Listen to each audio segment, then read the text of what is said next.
Selamat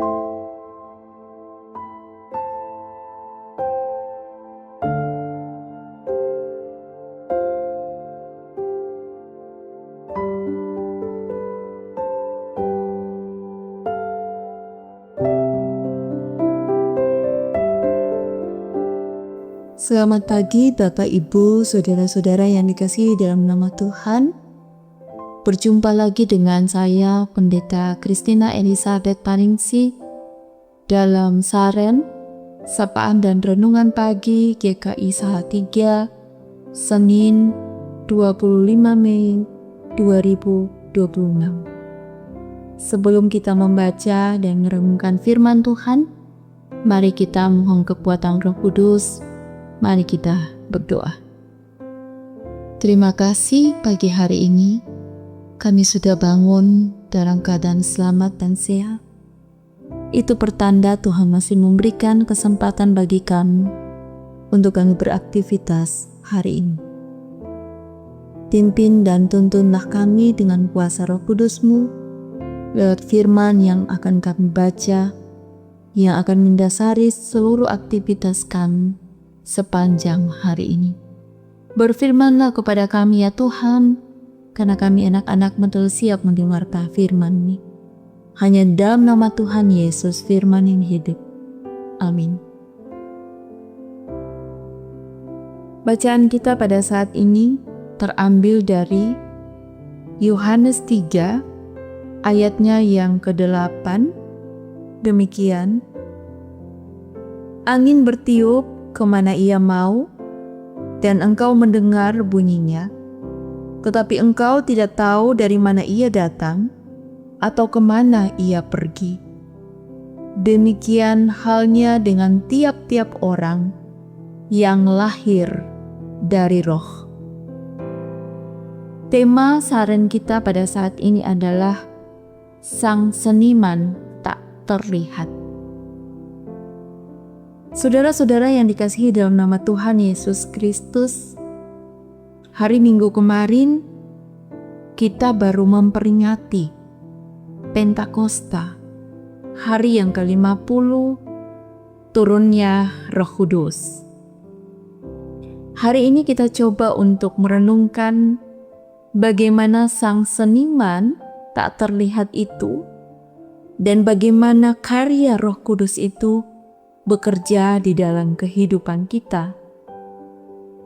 Mari kita membayangkan hidup kita adalah sebuah kanvas putih yang besar. Saat kita pertama kali menerima Kristus, Roh Kudus tidak datang membawa kuas dan cat yang biasa.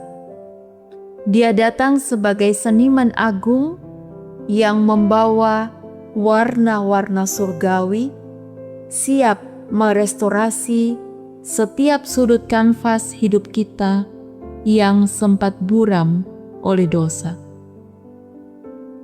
Seringkali kita terjebak mengira bahwa Roh Kudus bekerja seperti robot, kaku, mekanis, dan hanya muncul dalam bentuk aturan boleh dan tidak boleh. Padahal karyanya sangat kreatif, personal, dan penuh kejutan. Mari kita renungkan 3 cara kreatif Roh Kudus bekerja dalam keseharian kita sebagai orang yang percaya kepada Yesus Kristus. Yang pertama, Roh Kudus sebagai sutradara ilahi.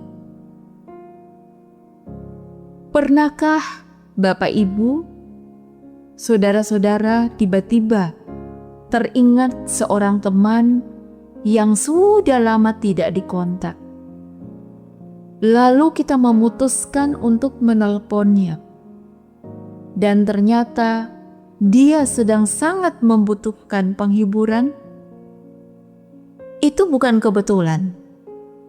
Itu adalah bisikan ilahi dari Roh Kudus. Dia bertindak sebagai sutradara yang menggerakkan batin kita, memberikan kepekaan, dan menyusun skenario indah agar kita bisa menjadi perpanjangan tangan kasih Tuhan bagi orang lain. Yang kedua, Roh Kudus sebagai editor suara hati. Di era digital saat ini, kita mengenal fitur autocorrect yang membetulkan tipe saat kita mengetik. Roh Kudus bekerja dengan cara yang mirip seperti itu, namun jauh lebih mulia. Di saat kita mulai menyimpan amarah, berniat untuk membalas dendam, atau dipenuhi kekhawatiran dalam hidup kita, Roh Kudus menyentuh hati kita dengan kelembutan. Dia tidak menghakimi untuk menjatuhkan, melainkan mengoreksi arah kompas hati kita agar kembali selaras dengan firman Tuhan. Dia mengubah tipe karakter kita menjadi karakter yang serupa dengan Kristus. Bisa dilihat dalam Galatia 5 ayat 22 sampai ayatnya yang ke-23.